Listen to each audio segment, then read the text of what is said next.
संविधान, जय संविधान, जय मंडल। केंद्र की सरकार ऐलानिए जंग है, कान खोल के सुन ले। अगर पिछले दरवाजे से हमारे आरक्षण पे हमला करने का प्रयास किया तो छठी का दूध याद दिला देंगे। मेरी बात को अब याद रखना। हमारा टीएससी भाईचारा जिंदाबाद, हमारी एकता जिंदाबाद, हमारी एकता जिंदाबाद। जो सरकार निकम्मी है वो सरकार बदलनी है। रोजी रोटी दे ना सके जो वो सरकार बदलनी है। रोजी रोटी दे ना सके जो वो सरकार बदलनी है। जो नवंबर में फिर वापस लौटेंगे, इस बात को आप लोग याद रखना। हमारी जिंदगी क्या जिंदगी में अधिकारों की रक्षा नहीं कर पाए। अगर अक्टूबर तक मांग नहीं मांगी गई तो प्रधानमंत्री जी आपसे कहता हूं कि नवंबर में फिर लौटेंगे, इतनी ताकत से लौटेंगे कि दिल्ली छोटी पड़ जाएगी। याद रखना मेरी बात।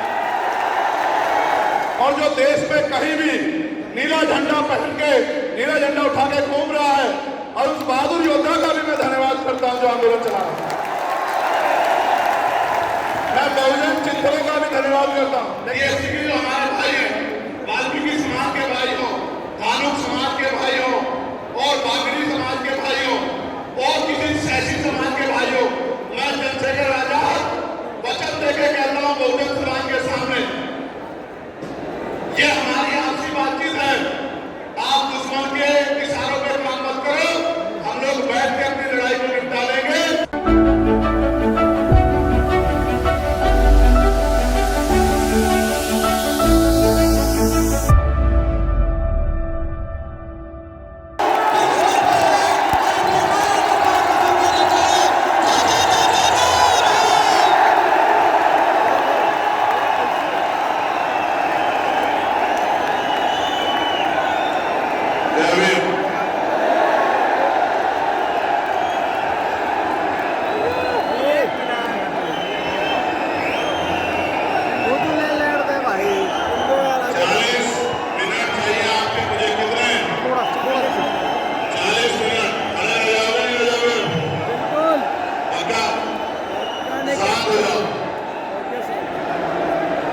बिल्कुल साफ हो जाओ, जिससे कि मैं अपनी बात को कह सकूं और आप मेरी बात को सुन सको। शांत हो जाओ। मैं बोलना तभी शुरू करूंगा जब ये लोग बैठ जाएंगे।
आपके बीच भविष्य में आऊंगा, लेकिन अभी 11 तारीख को हमारी रैली है।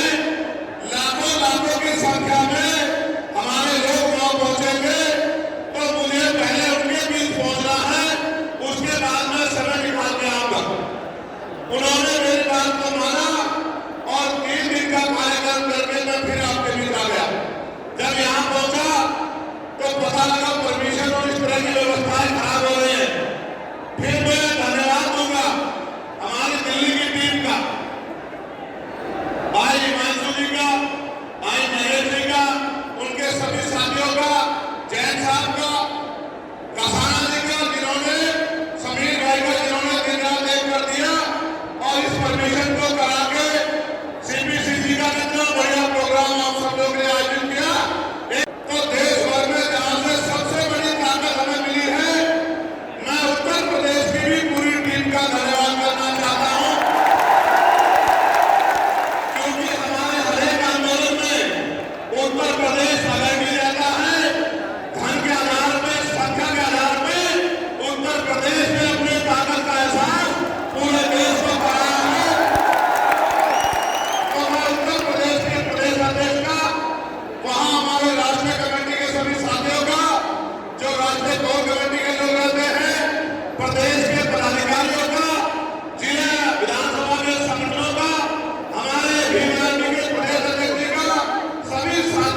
देश में सभी जाति धर्मों के लोगों की जनगणना नहीं हुई है। जब तक जनगणना नहीं होगी तो ये नहीं पता लगेगा कि schedule caste, schedule tribe, backward के लोगों को कितनी उनकी आबादी और कितना सम्मान उनको मिल रहा है, कितनी हिस्सेदारी उनको मिल रही है। तो केंद्र सरकार जल्द से जल्द जातिगत जनगणना कराए। जब तक जातिगत जनगणना नहीं होगी तब तक सबसे पहले स्पष्ट ही नहीं होगा जो आज षड्यंत्र किया गया है और कुछ लोगों को जानबूझ के उनके मुंह से कहलाया जा रहा है कि इस जाति का हिस्सा ये लोग खा रहे हैं, इस जाति का हिस्सा ये लोग खा रहे हैं, इस जाति का हिस्सा ये लोग खा रहे हैं। मैं चंद्रशेखर आजाद आपको वचन देके कह रहा हूं, अपने बहुजन समाज के सामने जातिवार जनगणना कराइए, उसके आंकड़े सार्वजनिक कराइए। अगर अंतिम पायदान में रहने वाले जिनको DSC के भाई कहा गया है, जो हमारा परिवार है, अगर उनका 1% आरक्षण भी पॉइंट के बराबर भी कमजोर पड़ रहा होगा तो मैं वचन देता हूं कि इससे बड़ी रैली उनके समर्थन में हम लोग करेंगे। मैं फिर आपसे कह रहा हूं, आप याद करो, जब से देश में आरक्षण व्यवस्था लागू हुई है, इस आरक्षण को खत्म करने के लिए चाहे वो कांग्रेस पार्टी रही हो या भारतीय जनता पार्टी रही हो या और कोई मनोरंजन कर रहा हो, इन्होंने एड़ी चोटी के जोर लगाए। और आज जिन जातियों को गाली दी जा रही है, ये वही जातियां हैं जिन्होंने अपने बच्चे कुर्बान कर दिए लेकिन अपने अधिकारों की रक्षा की और आज भी देश में आरक्षण बचा हुआ है, नौकरियां बची हुई है, हिस्सेदारी बची हुई है, राजनीतिक व्यवस्था कायम है, लोकतांत्रिक व्यवस्था है। तो धन्यवाद करना चाहिए उन जातियों का जिन्होंने अपने प्राणों का बलिदान दे दिया, लाठी डंडे खाए, गोलियां खाई, लेकिन अपने अधिकारों को छीनने नहीं दिया। सब लोगों का धन्यवाद करना चाहिए। लेकिन दुश्मन का ये षड्यंत्र है और दुश्मन बड़ा समझदार है। दुश्मन जानता है कि 2 अप्रैल 2018 के बाद में ये दलित समाज एकजुट हो गया था। जब दलित समाज एकजुट हुआ तो वो ये सोचने लगे कि इनकी एकता को कैसे तोड़ा जाए। आप और मैं जानते हैं, जब हम मुट्ठी बन के रहेंगे तो कोई हमारे अधिकारों को नहीं छीन सकता। लेकिन जब हम बच जाएंगे, एक उदाहरण के तौर पे बताता हूं, अगर आप झाड़ू की सिक्कों को इकट्ठा कर दोगे, वो सिक्के जो हैं एकजुट हो जाएंगे, उनको बांध दिया जाएगा तो वो सारा कचरा साफ कर देंगे। लेकिन अगर वो जो सिक्के होते हैं, अगर आपने उनको अलग अलग कर दिया तो वो कचरा साफ नहीं कर पाएंगे, वो खुद कचरा बन जाएंगे, उनकी कोई हैसियत नहीं बनेगी। इसलिए हमारे महापुरुषों ने बहुजन समाज में भाईचारे की बात की। अब आप महसूस करो, बाबा साहब अम्बेडकर ने क्या नारा दिया? शिक्षित बनो, संगठित रहो और संघर्ष करो। हमें शिक्षित भी बनना है, संगठित भी होना है और अपने विरोधियों बैरियों के खिलाफ संघर्ष भी करना है, अपने अधिकारों के लिए संघर्ष भी करना है। मैं जब देश के बाहर गया तो मैंने देखा कि वो लोग तरक्की कर रहे हैं, उनकी जिंदगी खुशहाल है, उनकी जिंदगी अच्छी बन रही है। लेकिन उनकी जिंदगी तो अच्छी बन रही है, लेकिन 75 साल की आजादी के बाद आज भी भारत में 80% लोग ऐसे हैं जो रोटी कपड़ा मकान से वंचित हैं, जिनको इतनी जिंदगी नहीं मिल रही। तो मैं देख रहा था, मुझे बड़ी खुशी हो रही थी, लेकिन जब मैं भारत की तरफ देखता हूं तो बड़ी निराशा हाथ लगती है। फिर ये महसूस करता हूं कि आज जो कुछ हमारे पास है वो हमारे महापुरुषों के संघर्ष की वजह से है। अगर हमारे महापुरुष संघर्ष नहीं करते तो जो आज हमें मिला है ये भी हमें किसी कीमत पे नहीं मिलता। ये बाबा साहब अम्बेडकर ने कहा, political power in the master की, राजनीतिक सत्ता वो चाबी है जो आपकी सारी परेशानियों का हल कर देगी। और राजनीतिक सत्ता जिनके पास है उनके लोग हजारों करोड़ रुपए लेके भाग जाते, उनके लोग उनके पूंजीपतियों के लाखों करोड़ रुपए माफ कर दे जाते। लेकिन अगर आप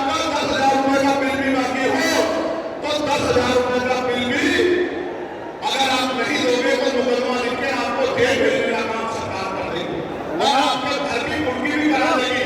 आप किसानों का, मजदूरों का हाल देख लो, आप नौजवानों का हाल देख लो, देश में क्या है। तो हमारी सबसे बड़ी मांग ये है, आप समर्थन करके बताना कि आप इस पर सहमत हो या नहीं हो। बताओ, जातिवाद जनगणना होनी चाहिए, होनी चाहिए? सुनो, बताओ, होनी चाहिए, होनी चाहिए? साथ साथ इस देश में जातिवाद जनगणना के साथ साथ जितने भी सरकारी संस्थान हैं, चाहे वो जुडिशरी हो, जहां से हमारे खिलाफ लगातार फैसले आते हैं, चाहे वो आर्मी हो, चाहे वो और कोई सरकारी संस्था हो, सब जगह पर आरक्षण व्यवस्था लागू होनी चाहिए। बताओ, होनी चाहिए, होनी चाहिए? और आप बताओ, होनी चाहिए, होनी चाहिए? बहुत अच्छी बात है। साथ साथ हमारी ये भी मांग है, जो मैंने पार्लियामेंट में भी उठाई, कि निजी क्षेत्रों में आप इस बात को समझो बोल करके, इस देश में 2% सरकारी नौकरियां, कितने परसेंट? जोर से बताओ। 98% प्राइवेट सेक्टर है। कुछ ऑर्गेनाइज है, कुछ अनऑर्गेनाइज है। आप ये देखो, 2% में तो बंटवारा है, लेकिन 98% में पुरानी सत्ता वाले लोग और आज की सत्ता वाले लोग सांप की तरह कुंडली मार के बैठे हैं। ना वहां SC/ST के लोगों का कोई प्रतिनिधित्व है, ना OBC के लोगों का है, ना ही मुस्लिम लोगों का है। तो हमारी मांग ये भी है कि अब आप समय आ गया है कि निजी क्षेत्रों में भी आरक्षण की व्यवस्था होनी चाहिए, होनी चाहिए, होनी चाहिए? बताओ, बताओ, जो फैसला होनी चाहिए, होनी चाहिए? साथ साथ हमारी ये मांग है कि प्रमोशन में रिजर्वेशन भी इस देश में लागू होना चाहिए। शेड्यूल ट्राइब और बैकवर्ड के लोगों के लिए प्रमोशन में रिजर्वेशन भी सरकारी संस्थानों में लागू होना चाहिए। लागू होना चाहिए, क्या होना चाहिए? बताओ, जोर से बताओ। हमारी ये भी मांग है कि मंडल कमीशन की बाकी सिफारिशें भी लागू होनी चाहिए, क्योंकि जब तक मंडल कमीशन की बाकी सिफारिशें लागू नहीं होंगी, तब तक पिछड़े वर्ग के लोगों को बराबर की हिस्सेदारी और सम्मान नहीं मिलेगा। हमारी ये भी मांग है, सरकार कह रही है कि क्रीमी लेयर लागू करना चाहिए, और जज साहब भी कह रहे हैं क्रीमी लेयर लागू करना चाहिए। मैंने पार्लियामेंट में पूछा कि भारत में कितने शेड्यूल कास्ट के लोग, शेड्यूल ट्राइब के लोग अरबपति बन गए, इसका डाटा हमको सार्वजनिक करना चाहिए, आर्थिक आंकड़े सार्वजनिक करने चाहिए। तब हमें पता लगेगा कि क्रीमी लेयर की स्थिति में हम आए नहीं आए। आपको शायद जानकारी नहीं है, मैं आपको बताता हूं, आज भी बहुत सारे पदों को NFS करके, नॉन फॉर्म सुटेबल करके, हमारे योग्य लोगों को नौकरी से निकालने का काम ये सरकारें करती हैं, क्योंकि कलम की ताकत उनके हाथ में होती है। जिनकी राजसत्ता पे कब्जा होता है, हमारे लोगों का राजसत्ता पे कब्जा नहीं है, इसलिए सारी योजनाएं हमारे खिलाफ बनती हैं। हमारी ये भी मांग है, जिसमें मैं गौर कर रहा, सरकार ने कहा, मैं आज इससे भी बोलूंगा, आज अगर मैं इस पर नहीं बोलूंगा तो हमारे लोगों को पता ही रहेगा देश में क्या होगा। सरकार ने कहा कि वर्गीकरण लागू होना चाहिए। मैंने आपको बताया कि बातें तो बहुत लोग करते हैं, लेकिन जब आरक्षण पे हमला होता है, जब और किसी तरीके से आरक्षण को खत्म किया जाता है, जब गांव-गांव जाके लोगों को समझाने का प्रयास किया जाता है, तब जिन जातियों को आज सरकार के इशारे में गाली दी जा रही है, उनको ही उन्हीं की जिम्मेदारी मांग के लोग घर में बैठ जाते हैं कि भाई यही आरक्षण की रक्षा करेंगे, यही अधिकारों की रक्षा करेंगे। लेकिन सच ये है, अगर सरकार की मंशा वर्गीकरण के जरिए वास्तविकता में निचले पायदान में बैठे अंतिम व्यक्ति को ऊपर उठाने की होती, तब जिस तरह से 10% आर्थिक आधार पर आरक्षण की व्यवस्था की गई थी, 10% आरक्षण की व्यवस्था DSC के भाइयों के लिए, DSC परिवारों के लिए सरकार कर सकती थी। उनका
करके अगर कहीं हमें कुछ डर भी है, आप चीजों को नहीं समझ पा रहे हो या हम लोग समझा नहीं पा रहे, अगर आपको अधिकार मिलता है तो बताओ हमारे किसी व्यक्ति को तकलीफ है क्या? बताओ अगर हमारे बीएससी के भाइयों को अधिकार मिलता है, बताओ हाथ उठा के बताओ तकलीफ है क्या हमें किसी को? ये इतना बड़ा जनसमूह गवाही दे रहा है, अगर बीएससी के भाइयों को कुछ मिलता है तो हमें तकलीफ नहीं है। लेकिन हम इस सरकार की मंशा को जानते हैं, हम इस सरकार को जानते हैं, इनके चरित्र को जानते हैं। ये देना कुछ नहीं चाहती, ये तो इसको अटका के रखना चाहती है। आप ये देख लेना, इन्हीं के कुछ लोग पायलट सुप्रीम कोर्ट चले जाएंगे। जैसे उदाहरण के तौर पर गौर करो, 69,000 शिक्षक भर्ती में सरकार ने 20,000 पदों पर घोटाला किया। हम लोगों ने आंदोलन किया तो सरकार ने 6,800 नियुक्ति की लिस्ट जारी की, फिर अपने लोगों को हाईकोर्ट भेज के उस पर रोक लगा दी। लेकिन सबसे बड़ा खतरा ये है कि कल जो सरकार सत्ता में आएगी वो किसी भी अन्य जाति के लोगों को शेड्यूल कास्ट में उनको शामिल करके आपके पूरे अधिकार को छिन्न कर सकती है। अगर ये पावर स्टेट को मिल गई, हमें सरकार की मंशा में सिर्फ शक है। हमने ये भी मांग की, आपको याद होगा, यूपी के साथी हमारे जानते हैं, हमने 2 साल पहले, पौने 2 साल पहले मांग की थी कि जो 52% ओबीसी हैं उनको 27% रिजर्वेशन सुप्रीम कोर्ट के लोगों ने दिया। जब लगभग सभी मांगों पे मैंने अपनी बात रख दी है, लेकिन जो बहुत बुनियादी बात मुझे आपसे करनी है, जो मेरे दिल की बात है, क्या आप सुनना चाहते हो? सुनना चाहते हो तो अपने आसपास वाले को भी शांत कर दो। बिल्कुल इस पंडाल में ऐसा माहौल होना चाहिए कि अगर सुनी भी मिले तो उसकी आवाज आनी चाहिए। तैयार हो तो हम सरकार को नवंबर तक का समय देते हैं। कितना समय? ये सितंबर चल रहा है, अक्टूबर तक का समय हम लोग देते हैं। नवंबर में हम लोग पार्टी की राष्ट्रीय समिति की मीटिंग बिठाकर दोबारा से तय करेंगे। अगर सरकारों ने हमारी मांग नहीं सुनी तो इन मांगों पे हमें अगला स्टैंड क्या लेना है, ये पार्टी जो है नवंबर के पहले दूसरे हफ्ते बैठ कर तय करेगी कि अगली कार्रवाई हमारी क्या होनी चाहिए। मैं किसानों का भी विश्वास दिलाना चाहता हूँ। मनोज भाई ने किसानों की हर एक समस्या को हल करने के लिए हम लोग संकल्पित हैं, वचनबद्ध हैं। मौका आने दीजिए, यहाँ का किसान दुनिया के किसानों से खुशहाल बनेगा, इस बात की मैं आपको गारंटी देता हूँ। मैं नौजवानों को भी रोजगार की गारंटी देता हूँ। मैं नौजवानों को रोजगार की गारंटी देता हूँ।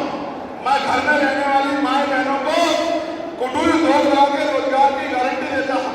मैं बुजुर्गों की पेंशन, जो पेंशन मिलती है अभी 500 रुपए, मैं गारंटी देता हूं, हमें अवसर मिलने पे हम उन पेंशन को 500 रुपए से बढ़ा के 3,000 रुपए करेंगे। मेरी बात को आप याद रखें।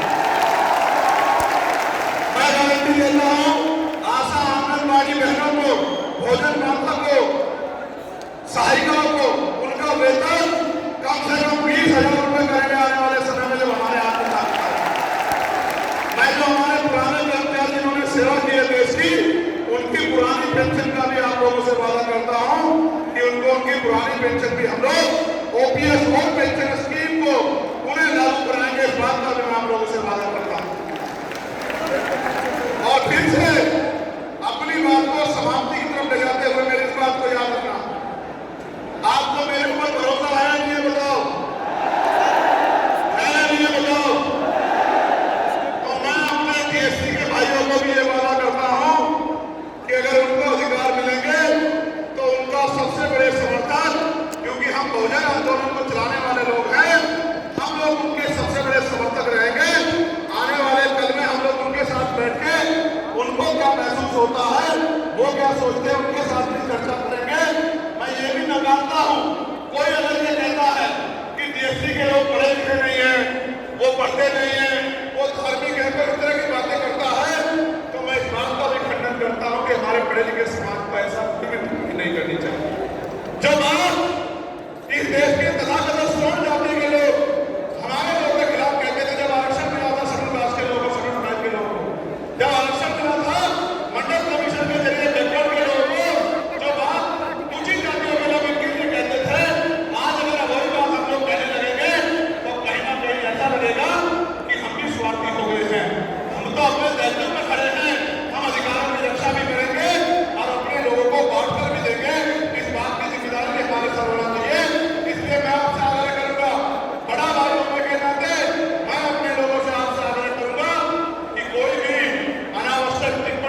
जशपुर के लोगों का, शेरकोट के लोगों का, मैं धामपुर के लोगों का, नगीना, नजीबाबाद, नेटोर के लोगों का, मैं सहारनपुर के लोगों का, मैं सब लोगों का धन्यवाद करता हूं।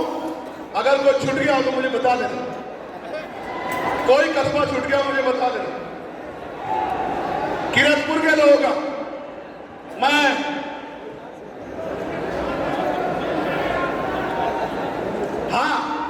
मैं आईटी सेल के लोगों का भी धन्यवाद करता हूं, अपने आईटी सेल के लोगों का। मैं अपने लीगल सेल के नेताओं का भी धन्यवाद करता हूं। मैं धन्यवाद देता हूं। कोई एक आदमी नहीं कर सकता। आप सब लोगों ने मिलकर जो ताकत बनाई है उसी से आंदोलन आगे बढ़ रहा है। किसी को गर्व हो, घमंड हो, मुझे हो, राष्ट्रीय अध्यक्ष को, किसी को, कि उनकी वजह से आंदोलन चल रहा है, सच नहीं है। ये सच नहीं है। आंदोलन तो कार्यकर्ता चलाते हैं, नेता तो मंच पे आके बैठता है। आंदोलन तो कार्यकर्ता चलाते हैं। भाई महल सिंह जी का, निड्डू भाई, ये तमाम हमारे पिलर हैं जिन्होंने अपनी जान की बाजी लगा के आंदोलन को आगे बढ़ा। मैं इनके रण को नहीं चुका, हरपाल जी के सहयोग का मैं धन्यवाद देता हूँ। हमारी दिल्ली की टीम का मैं धन्यवाद देता हूँ। और मैं सबसे ज्यादा धन्यवाद देता हूँ बहुजन समाज के नौजवान योद्धाओं का, मेरी मां बहनों का, महिला मोर्चा के हमारे नेताओं का मैं धन्यवाद देता हूँ। मैं मीडिया के, बहुजन मीडिया के साथियों का धन्यवाद देता हूँ। मैं मेन स्ट्रीम मीडिया के साथियों का धन्यवाद देता हूँ। हमारे जो पुलिस के साथी हैं जिन्होंने परमिशन में मदद कराई विचारों में, मैं उनका भी बहुत बहुत धन्यवाद करता हूँ। एडमिनिस्ट्रेशन के साथियों का मैंने तो पुलिस के लिए भी मांग की थी कि उनकी भी 8 घंटे की ड्यूटी हम लोग करेंगे, उनकी वेतन विसंगतियां भी दूर करेंगे। मैं उनका भी धन्यवाद करता हूँ।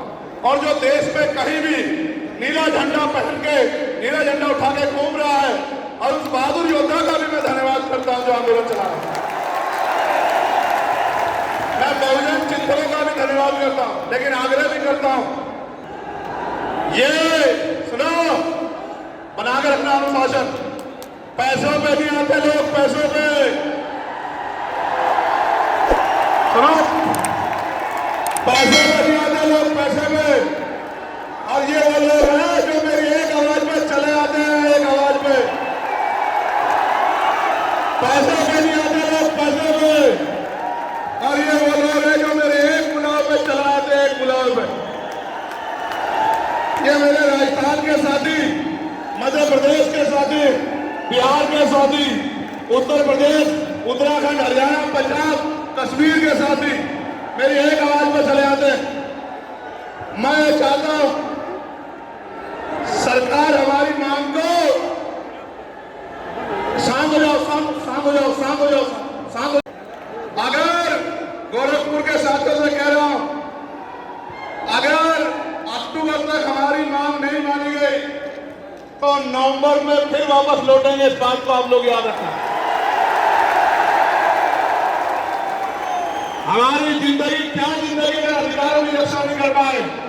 अगर अक्टूबर तक मांग नहीं मानी गई तो प्रधानमंत्री जी आपसे कहता हूं कि नवंबर में फिर लौटेंगे। इतनी ताकत से लौटेंगे कि दिल्ली छोटी पड़ जाएगी। याद रखना मेरी बात। हमारे बैंक के साथियों का, बीएचएल के साथियों का, रेलवे के साथियों का, सबका धन्यवाद करता हूं। हमारे कोतवाली के साथियों का,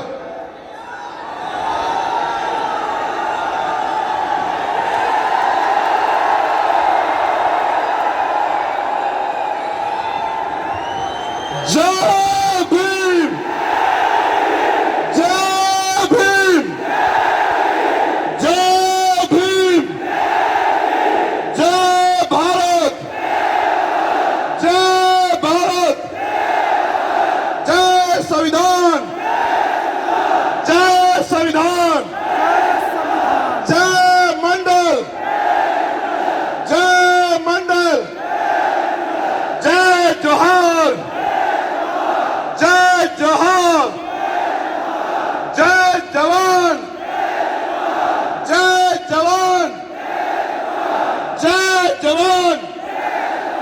हमारी एकता जिंदाबाद, हमारी एकता जिंदाबाद, हमारा भाईचारा जिंदाबाद,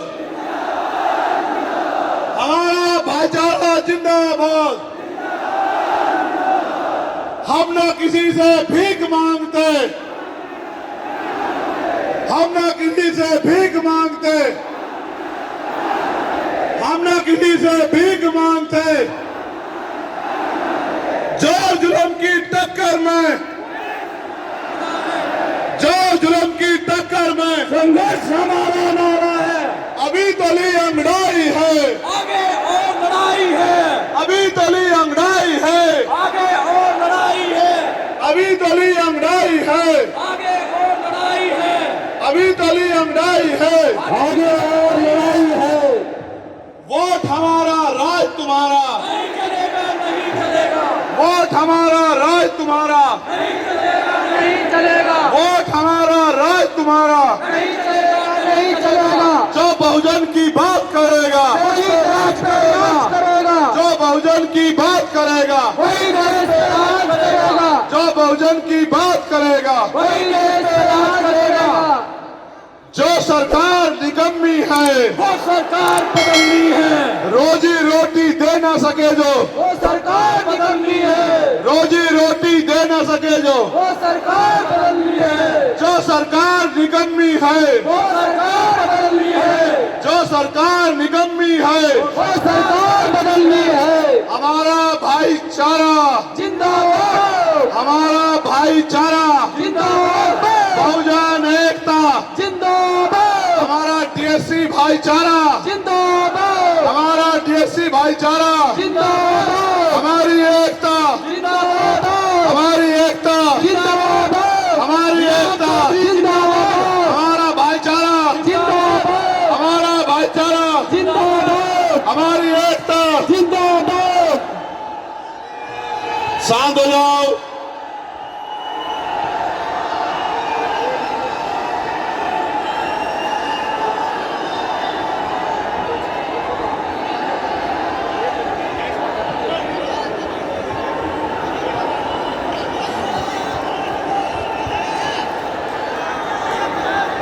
ये देखो कितनी मेहनत कर रहे हैं। मैं वॉलंटियर साथियों का भी बहुत बहुत धन्यवाद दूंगा। वॉलंटियर साथियों ने जिस तरह का आज प्रदर्शन किया है, मैं वॉलंटियर साथियों का भी बहुत बहुत धन्यवाद करना चाहता हूं। मैं आपसे कहना चाहता हूं, इस तरह लड़ेंगे कि इतिहास याद रखेगा। इस संघर्ष की लड़ाई में हमारी जान तो जा सकती है, लेकिन झुकेंगे नहीं। सरकार इस बात को याद रख ले। बाबा साहब ने कहा था, जीवन जीना कोई बड़ी बात नहीं है, बड़ी बात है स्वाभिमान से जीना, सम्मान से जीना, अधिकारों के साथ जीना। मैं आपसे कह रहा हूं, केंद्र की सरकार ऐलानिए जंग, कान खोल के सुन ले। अगर पिछले दरवाजे से हमारे आरक्षण पे हमला करने का प्रयास किया तो छठी का दूध याद दिला देंगे। मेरी बात को अब याद रखना। मैं ये भी कहना चाहता हूं, अगर साजिश करके हमारा भाईचारा तोड़ने का काम करोगे तो कामयाब नहीं होंगे। वो हमारे भाई हैं, हम उनके बीच में जाकर बैठ जाएंगे, हम उनके अधिकारों की लड़ाई लड़ेंगे, लेकिन आपको कामयाब नहीं हो देंगे बंटवारा करके। हम एकजुट रहेंगे, इस बात को भी याद रखना। और मैं आपसे कहना चाहता हूं, बिना पॉलिटिकल पावर के हम लोग इज्जत की जिंदगी प्राप्त नहीं कर सकते। इसलिए नौजवान खड़ा हो जाए। जिस तरह देश की आजादी के लिए खड़ा हुआ था नौजवान, उसी तरह से सत्ता प्राप्ति के लिए खड़ा हो जाए। 2027 में उत्तर प्रदेश में भी हम लोग इनकलाब लिख देंगे और आजाद समाज पार्टी का झंडा उत्तर प्रदेश में लहरा देंगे। मैं आपसे कह रहा हूं, मुस्लिम भाइयों पे आंच आए तो आप चैन से घर में सोना। अगर पिछड़े वर्ग के भाइयों पे आंच आए तो आप चैन से घर में सोना। ईसाइयों पे, बौद्धिस्टों पे आंच आए तो बुलावे की इंतजार मत करना। अगर सामान्य जाति की किसी बेटी पे, बेटे पे आंच आए तो घर पढ़ के मत सोचना किस जाति धर्म का है। हम जाति विहीन समाज की बात करने वाले लोग हैं। जिसको मदद की जरूरत है उसकी मदद करना, पीछे मत हटना मेरे भाइयों। हम मानवता के सिपाही हैं, पीछे मत हटना, आगे बढ़ते जाना। वक्त आपका, बाबा साहब कह गए थे कि 21वीं सदी हमारी है। अमित कसाना जी का नाम छूट गया था, मैं अमित कसाना जी का भी धन्यवाद करता हूं। मैं आपसे कहना चाहता हूं, रामे प्रधान जी यहाँ नहीं है, धर्मवीर पलवार जी, रामे प्रधान जी का भी धन्यवाद करता हूं। मैं आपसे कहना चाहता हूं, सुनो, इतिहास वीरों को याद रखता है, कायरों को याद नहीं रखता। मेरी बात को याद रखना। जिंदगी लंबी नहीं, महान होनी चाहिए। 21 तारीख को बताओ, हम लोग सड़कों पे उतरे थे नहीं उतरे थे? बताओ। और अगर आगे भी अधिकारों को बचाने की बात आई तो सड़कों में भी उतरेंगे और सड़कें जाम भी कर देंगे। मेरी बात को आप याद रखना।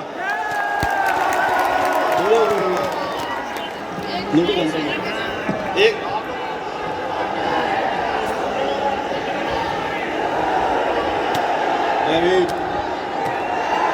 जय जय जय भीम, जय भीम, जय भीम, जय जय जय जय जय भीम, जय भीम, जय भीम। बिल्कुल बिल्कुल ठीक है। जय भीम, जय भारत, जय मंडल, जय जोहार, जय जवान, जय किसान, जय सरदार। देखते रहिए नीलकमल टीवी। आपको अगर हमारा वीडियो अच्छा लगता है तो हमारे चैनल को सब्सक्राइब करिए, वीडियो को लाइक करिए, शेयर करिए। धन्यवाद।